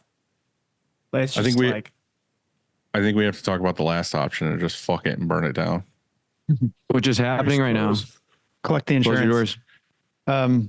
I think that, yes. So if we could divest our embroidery, and so we have an embroidery division and I could sell it. It's a small percentage compared to our screen printing. But if I could eliminate, then for one, I guess I could get some income, or I get some money, right, for selling it, and then I can eliminate some risk or liability or whatever, and just not do that, and then just outsource it. And so we wouldn't have to worry about that space. We could use that space for something else. And so, yeah, we could divest. I think a lot of companies could. They could sell off certain divisions. I don't know what it's worth, and that, you know, like if you have somebody in town that's that's how you got large your embroidery in the embroidery. first place. It is actually, yeah. So how we got our embroidery was Bass Pro. A Bass Pro shop near us was divesting. They were selling off their embroidery department inside of a Bass Pro. And so they called us. And I think that, you know, so we could do the same thing. I don't think it would be, I think the value would be low. I like it I like it with Shirt Kong. You know, I think it's important because it's it pairs well. And so I don't know that it would be a smart move. It would have to. What the hard part, like Steven's saying, is you're not just selling off your embroidery equipment. You're selling the customers that come with your embroidery. Yeah. Yeah. I mean, I think about that a lot. Like our business is put in different segments, like mostly Greek versus collegiate licensing in this NIL space. And we run them in their own silos for that reason, because we don't know what the future might hold. There might be a company that really wants our Greek business, or, you know, a sports company that says we don't care about this side of the business or whatever. So it's interesting to think about your business as different segments and verticals and sectors. Maybe you have a team that does really good marketing and agency work, like the Golden Boys. You know, that's its own production company and a printing company, right? Okay, what about selling to employees, either like a management buyout, employee stock ownership plan? I haven't seen this done. I've only heard of like one in our industry, Parents. Have you guys thought about this? Or like Dylan, have you thought about this because you have such a good group? I have thought about this, and I thought if I was to leave, say I wanted to leave, I don't know, 2 years from now or something, but the company still ran great, and I wanted to do it because I wanted to move to Barbados and play basketball. I could sell to one of my best friends that is a manager here and just be like, all right, it's your company now, whatever. But I think if I was to do that, I know they wouldn't be able to just come up with a number that I wanted for the company. I would more be like Andy said, like it'd be cool if like you went out and got a loan, gave me a good chunk, and then I just got a paycheck for the rest of my life, or I got, buy me out in 10 years or something. Like, I think that's how I would do it. And I'd be like, all right, I'm going to go do a new thing. You guys keep running upstate. See ya. I've definitely thought of that before. That's like the only way I've really one employee though. One key employee. One or two probably. Yeah. So there's this thing called an ESOP, which is you can actually sell the business. And Andy gave us this, selling the business to employees through a trust, allowing them to become owners over time. And so essentially it's like every employee that works there owns a piece of the company, right? Is that how it works, Andy? I don't know the full exactly how it works, but I think you're describing it well. And like you said, Perrin does that, and he was on an episode where he talked about that a little bit. Yeah, Mitch was super successful with it. Mitch was the number one employee or salesperson or something there, and then the owners sold it back to the employees, and then appointed Mitch the president of the ESOP. It's like a crazy way in which it's structured, but then they have a board and, like he's an employee of the people of the company and they're all tied into profitability. And if there's earnings, there's profit sharing. That's super cool. Wow. I really like it. I mean, they are in theory, but my gosh. Dylan, how many autos? They run 20 hours a day, probably 30 autos. It's up in Michigan. It's the most beautiful shop. Perrin's massive. Yeah. Bruce is like, I haven't heard of this. That's when it's so good. I haven't heard that stuff. I just can't imagine like splitting it up. And maybe it is just like you're right. A key person is majority owner or all, and which is kind of just selling it to someone that you just happen to know because they are willing to take it over. But gosh, like splitting it up, because the problem I see is just not everyone cares about some sort of like equity in a business. So like some people just want a good paycheck and to maximize that. And then others are like, they're not an owner. Like they don't have as much of an owner mentality. And that is totally cool. That like, I think every business needs that sort of balance of it. So I'd be curious to know, how is that actually structured? Was it, 90% to that guy or what? I think the big thing that Mitch was saying too is that the huge part of that everyone's got ownership is that they're all invested. Like their turnover is so low because everybody there has a stake for the most part. It's not like some random dude who just employees. Yeah, it's not like just some dude just got hired and he's just like, oh fuck the shit. Like no, you have to like vest over time, Bruce. Like there's a whole system of how long you've been there, so how if much they you leave, make. maybe it goes back into a pool. Yeah. But you could also do something where it's partially employee owned, where you could sell 49% back to your employees. And, somehow you could get a bank to finance it if your business is profitable.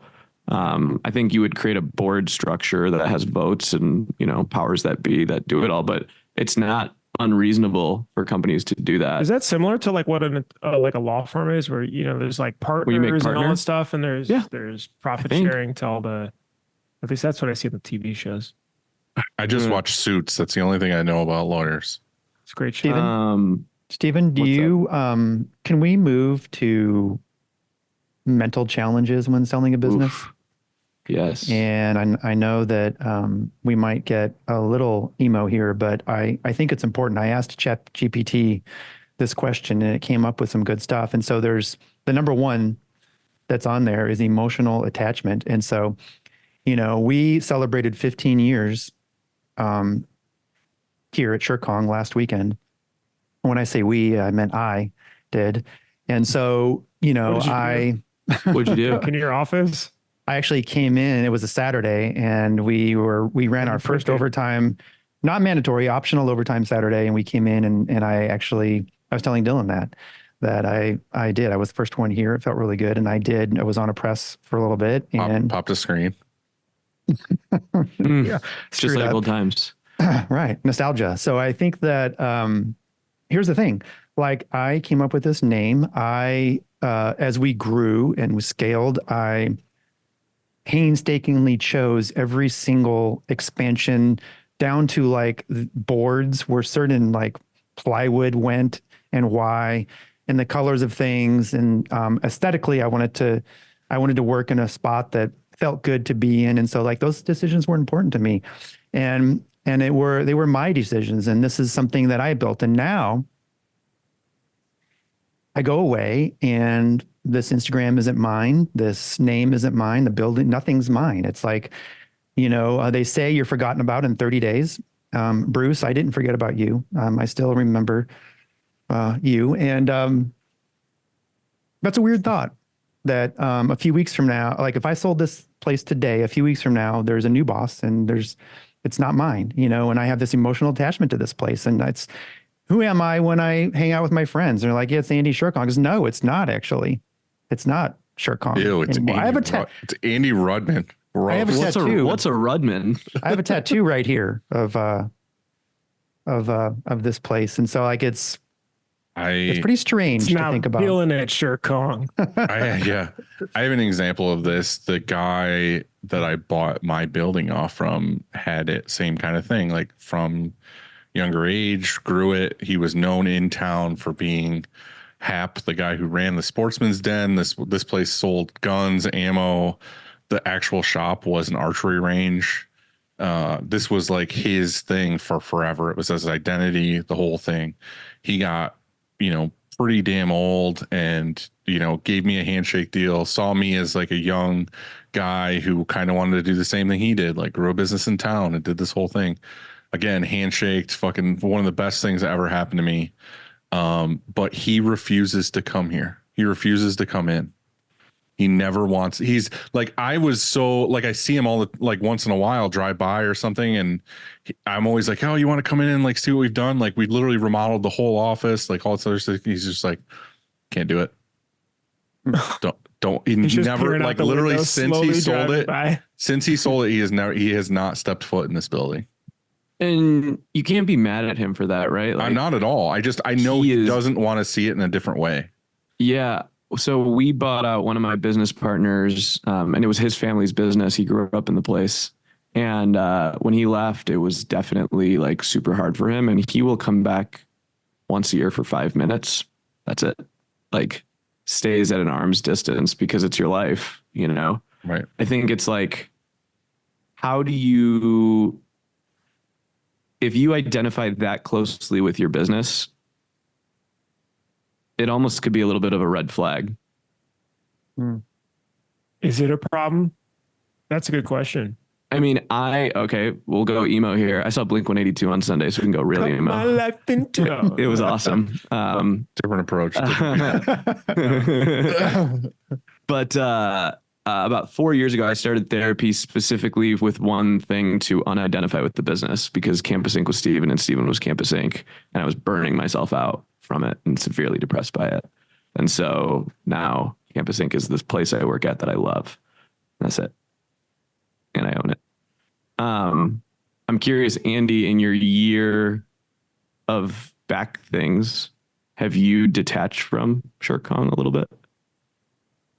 Definitely, in a lot of ways. Yeah. I mean, it put a whole new perspective on things, but not to the extent of, I think what you just said. I just started therapy. I've only been 4 times and we're just getting to know each other.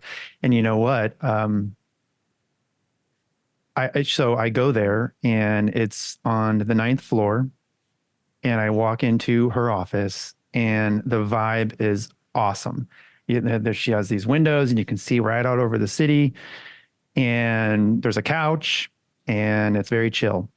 And I thought to myself, I could do this. Like I just talk to somebody, for an hour and I do most of the talking right now. It's pretty weird. And so like, you talk about being a bartender, but it's sort of like a bartender. I think a lot of bartenders are probably therapists. So I don't know. I think that, yes, I've detached in some ways. And I think that's how I started to detach from Shirkong was that I was like, okay, I need to be able to leave here and not even be in this shop for one day. And then I was like, okay, well, I need to be able to leave here for 1 week. And then I changed it to 2 weeks and then a month. And I think that those are little tests, right? Can I go away for 1 week and does the shop run? And those are little tests to find out if you have the right people in place. And so I was able to, fortunately, be gone for a while because I had to recover from surgery. And and it worked. And so I've changed. I'm not here as much anymore. The answer to the question is, yeah, I've detached, but not so much emotionally. I mean, yes, I'm not here as much, but I'm still emotionally very detached. I mean, this is my place. I have control. I mean, that's one of the things that we probably like about being a founder or a business owner is controlling certain things. We're responsible for a lot of things. And that's one of the things that Chat GPT came up with is loss of control. So when you sell your business, you transition from being in control of a business to stepping back, and that can be difficult. And so you sort of struggle with this idea of, what am I controlling? I guess you can control like your house maybe or something, but it's so Your different. lawn, Yeah. I You had know, that like the, this I, is the direction of the lines in the lawn. I had that the other day. It was again, like it's me and say Bill and Brian or whatever, and like best friends, worked here for forever. I trust them to do anything. But I'm the boss. Like I make the decisions. I say this is what we're going to do, whatever. Bill recently bought a house, and in his basement, we're going to tear it out. Like it's lath and plaster. We're going to tear it out. He wants to put a bedroom down there, and me and Brian just offered to help him. Like obviously, friends, that's what we do.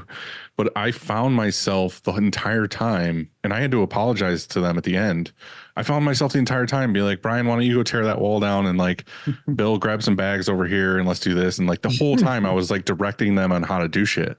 We And gotta stay on time. at the end of it, I was like, guys, I am sorry. Like I did not like I caught myself like halfway through this being like, I am telling you guys what to do. Like, what the fuck? Like, I'm just so used to doing that. And like, I have to keep stopping myself and be like, this is not my house. This is not my things. Like, I need to just be the helper and not like, oh, you do this, you do this. Like, let's do this. This is the plan. This is how you're going to structure this room. This is what we're going to do. Like, Hard life at number one. I had to be like, I have to stop talking. quick story is I years ago lived in a condo and we had an HOA, and they needed somebody to be president, and I mistakenly said okay, and they elected me in a meeting, and it was like not a really a big formal election or anything, but they just said you're the guy, and I said okay, and I took it on, and it's a 2-year term. And I thought I did a good job, and that's all you can be is 2 years. And then they decided they amended our whatever HOA constitution so that I could be it again, because nobody wanted to be it. Why? Because it's a thankless job. And, you know, some of the neighbors all of a sudden didn't like me anymore because I was boss. I was boss of my neighborhood, I guess, if you want to call it. It was a condo, but I was still boss of that place. And I realized that, you know, I didn't want to be. Like, I was boss here, and when I left here, I don't want to be boss. You know, I just wanted to be like one of the people that are pissed at the fucking president of the HOA, like, fuck you. You know, like, I didn't want to be the guy that people are complaining to. Like, I had people upset because somebody's dogs are barking, and I'm like, I don't know what to do. Like, it's not, you know, that's your problem. Andy is HOA president, like driving around in a golf cart. Did you have a little, do you have a moped or a mall cop, like a Segway? I should have. Would you mind he had cutting fucking down the shrubs if you want? He had boots and a badge. Fucking went door to door. So I guess my point to that is that, you know, I think once I do something else, I probably won't be in control. I don't want to have that. I think I want to be out of control. Yeah. When you have so much power and control, sometimes your defense mechanism is to actually give it up in other spaces, right? And so, like, I always think whatever I'm going to do next, I'm not going to be the number one person. I will be 2, 3, or 4. You know, like I've had enough sleepless nights. Bruce, would you actually be the? That's why I said number 4. Yeah. Would you be number 1?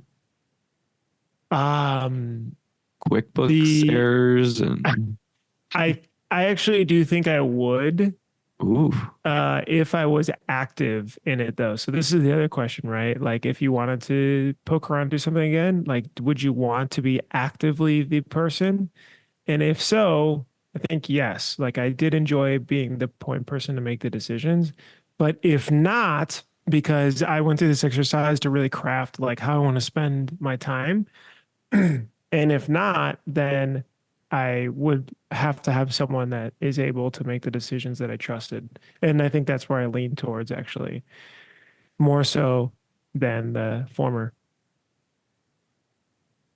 All right, I do want to finish this off with the last thing, and I mentioned it before, but burn it the fuck down.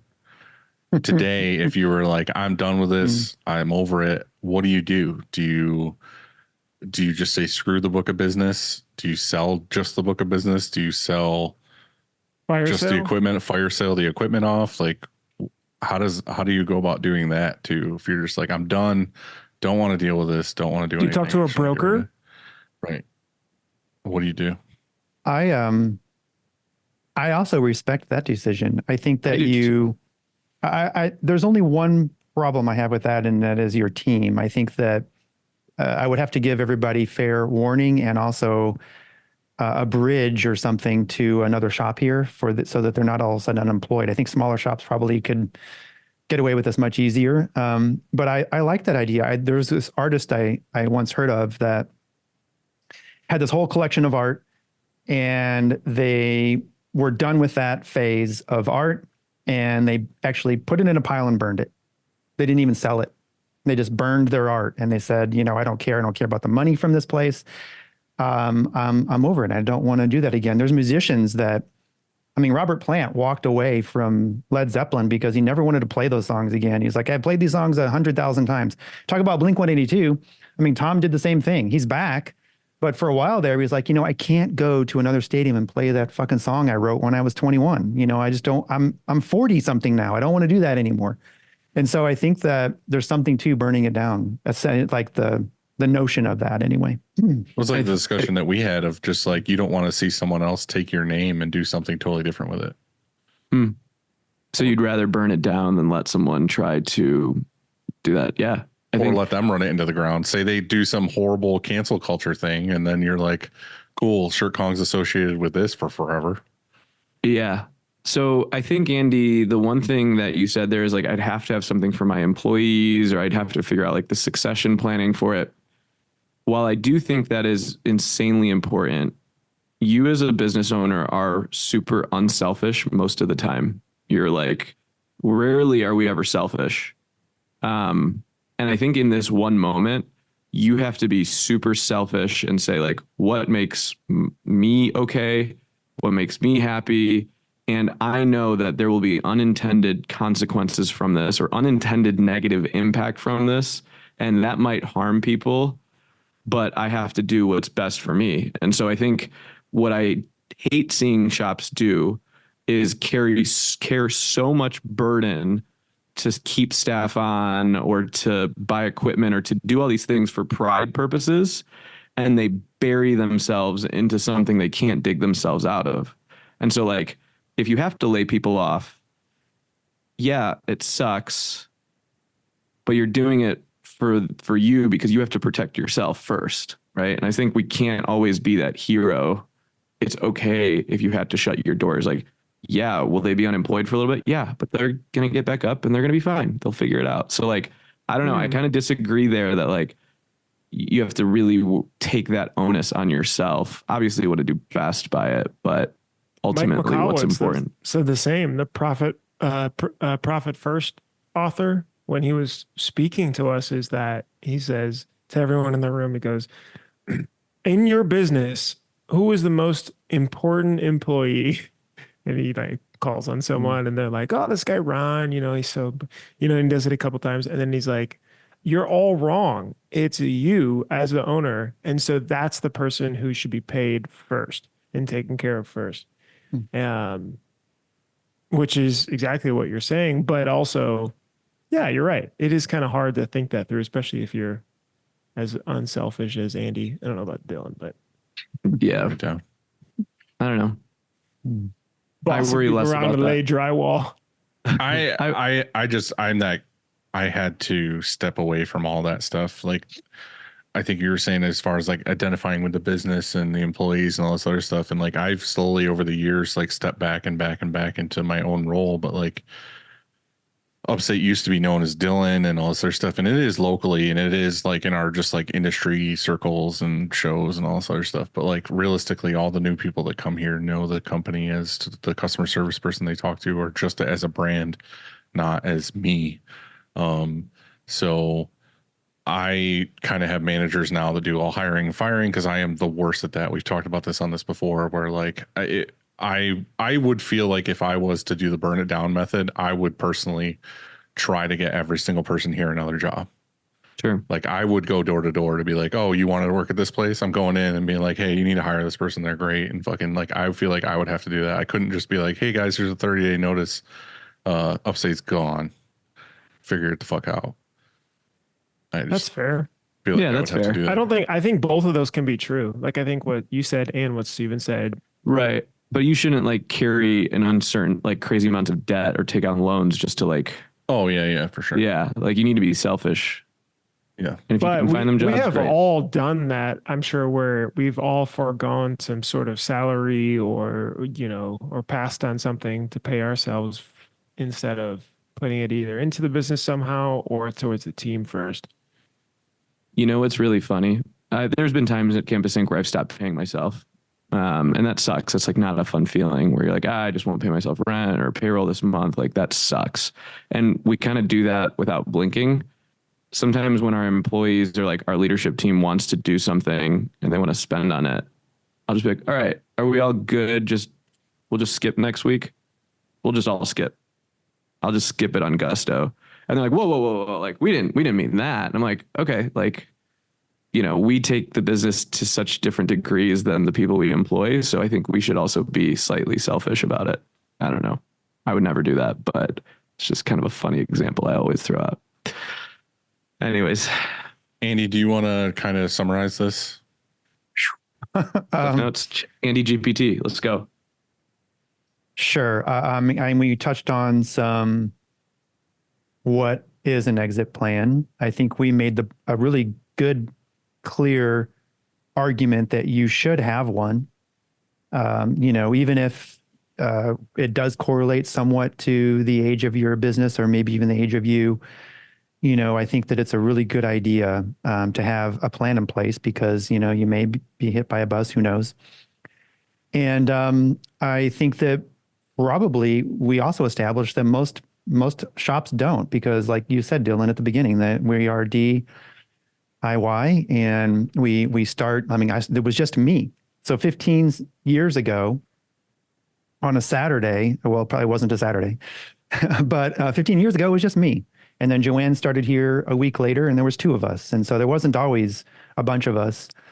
And I had no plan in place to exit. It was just, I was just trying to start, to begin, and so I think that's probably why. And I think it is healthy to have one in place. So yeah, I think And there's endless ways to do so.